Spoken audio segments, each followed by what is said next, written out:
রিজিকের মালিক কে? আপনাকে আল্লাহ পাক যতটুকু রিজিক দিয়েছেন তাকদিরে লেখা আছে না? তাকদিরে লেখা আছে না? তাকদিরে লেখা আছে যেটা, সেটা কি আপনি না খেয়ে মরবেন নাকি?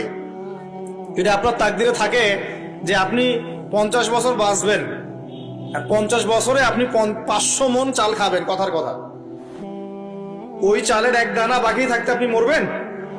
মরবেন না।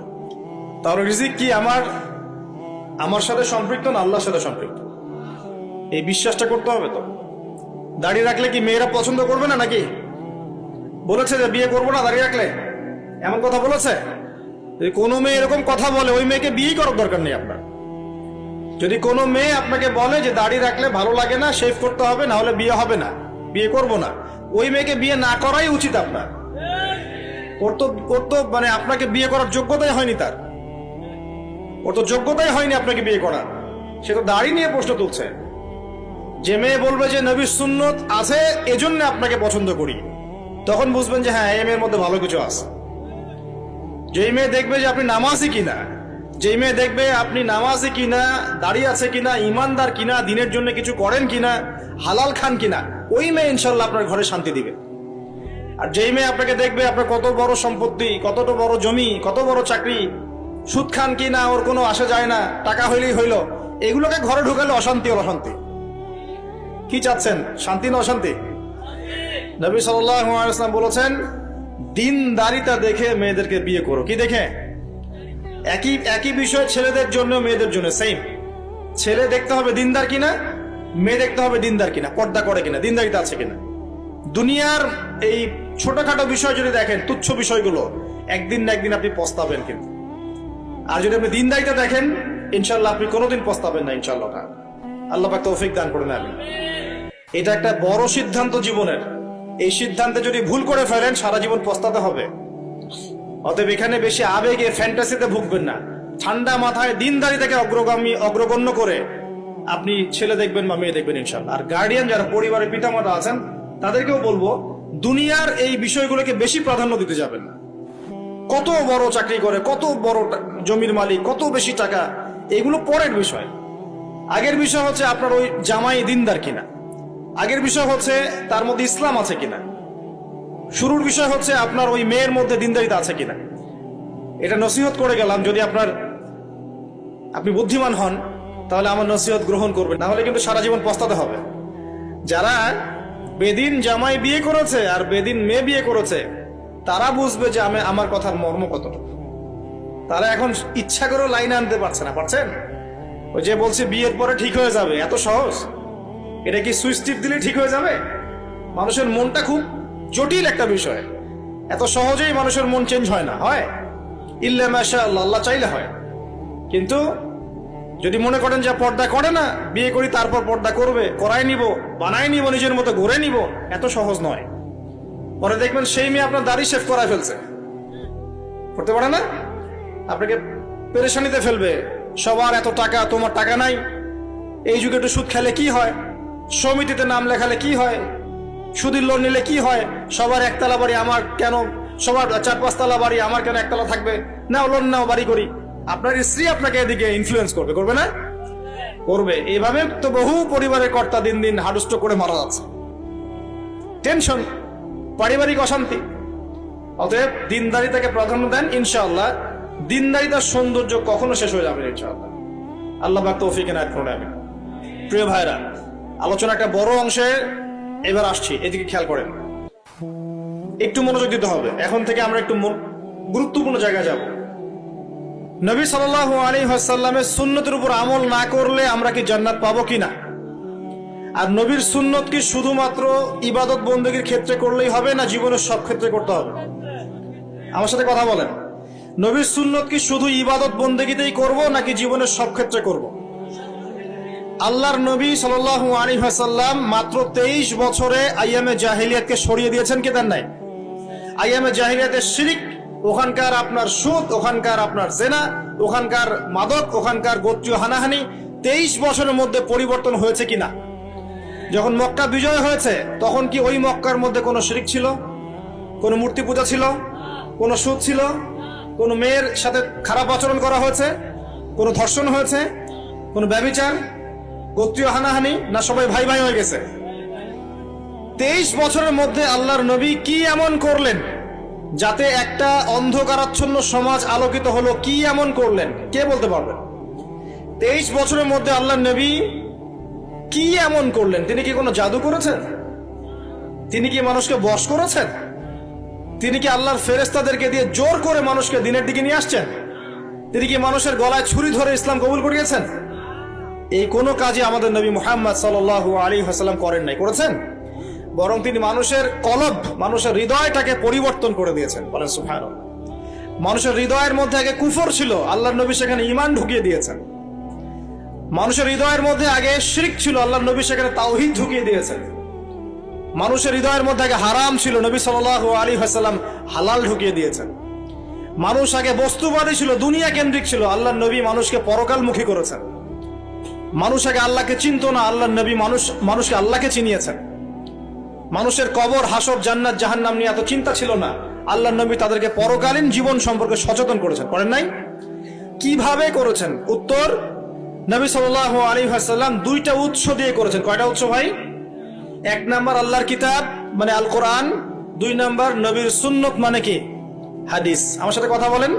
1 নাম্বার কি? আল্লাহর কিতাব মানে কি? আল কোরআন। 2 নাম্বার নবীর সুন্নত মানে হাদিস।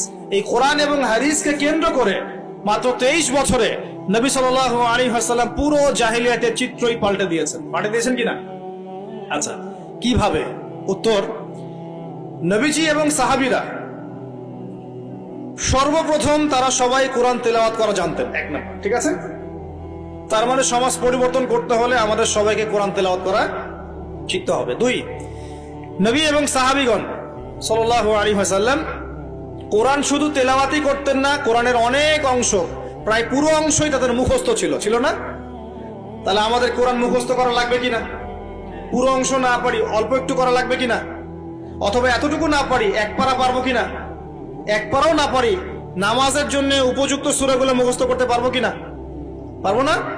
সারা জীবনে কম পড়াশোনা করেছি? প্রচুর পড়াশোনা করেছেন, তাহলে কোরআনের ক্ষেত্রে কেন পিছিয়ে থাকবো? থাকা যাবে? যাবে না। ওই যে বারবার একটা কথা বলি, 15-20 বছর পড়াশোনা করে 15টা সূরা শিখছেন না। 15 বছর পড়াশোনা করে আপনি 15টা হাদিস শিখছেন না। শিখেছেন? 15 বছর পড়েছেন, 10 জন জান্নাতের সার্টিফিকেট প্রাপ্ত সাহাবীর নাম বলতে পারছেন না।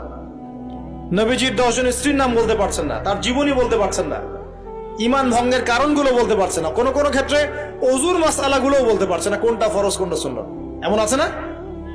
এবং এদের সংখ্যা কি কম না বেশি?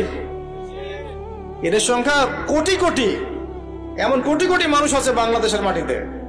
আমরা সবাই মাশাআল্লাহ দুনিয়াবি ক্ষেত্রে শিক্ষিত হয়েছে ঠিকই, কিন্তু দিনের বেসিক জিনিসগুলো শিখি নাই। আপনি দেখবেন, আমি দেখাবো। কে আছেন বলেন জান্নাতি 10 জন সাহাবীর নাম বলতে পারবেন? একজন ব্যক্তি দাঁড়ায় যান দেখি। যদি বলতে পারেন, আমার পক্ষ থেকে নগদ 1000 টাকা পুরস্কার।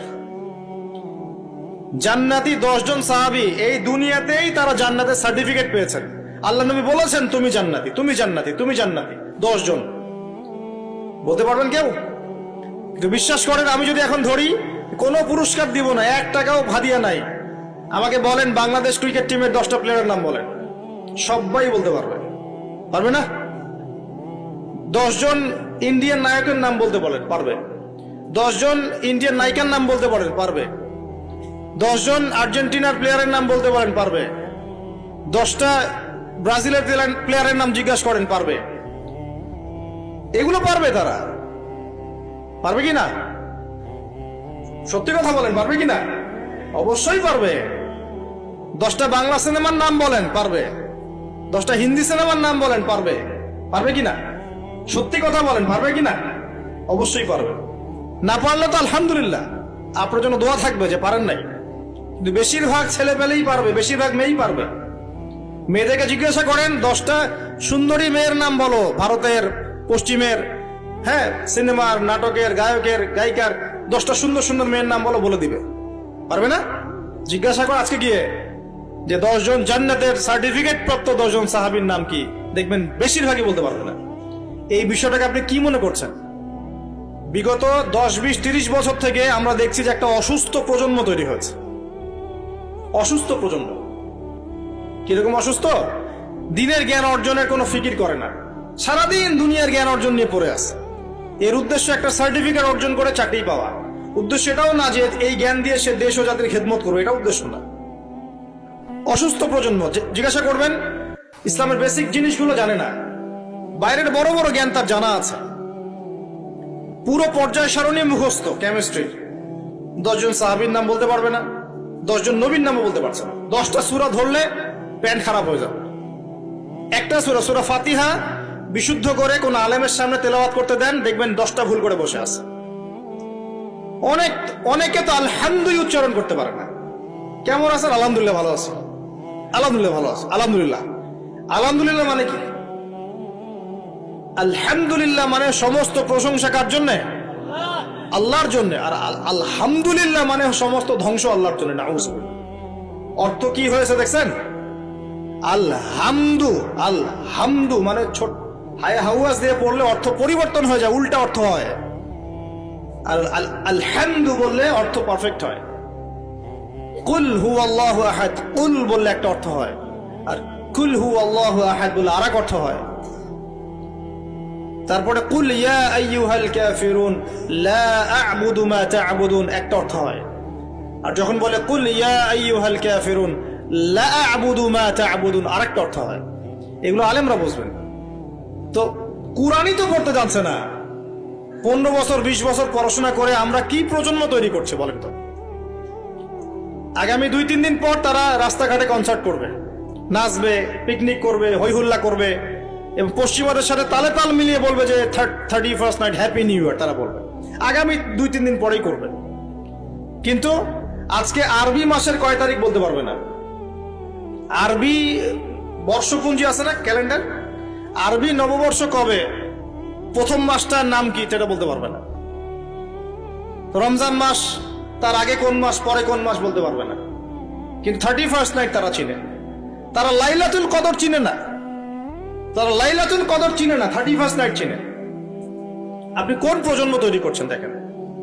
এখানে প্রসঙ্গ যেহেতু এসেই গেল বলে দেই এই কথাটা, পরে ভুলে যাব, যে খ্রিস্টপূর্ব প্রায় 46 সালের দিকে এক ব্যক্তি ছিল, তার নাম ছিল জুলিয়াস সিজার। কি নাম?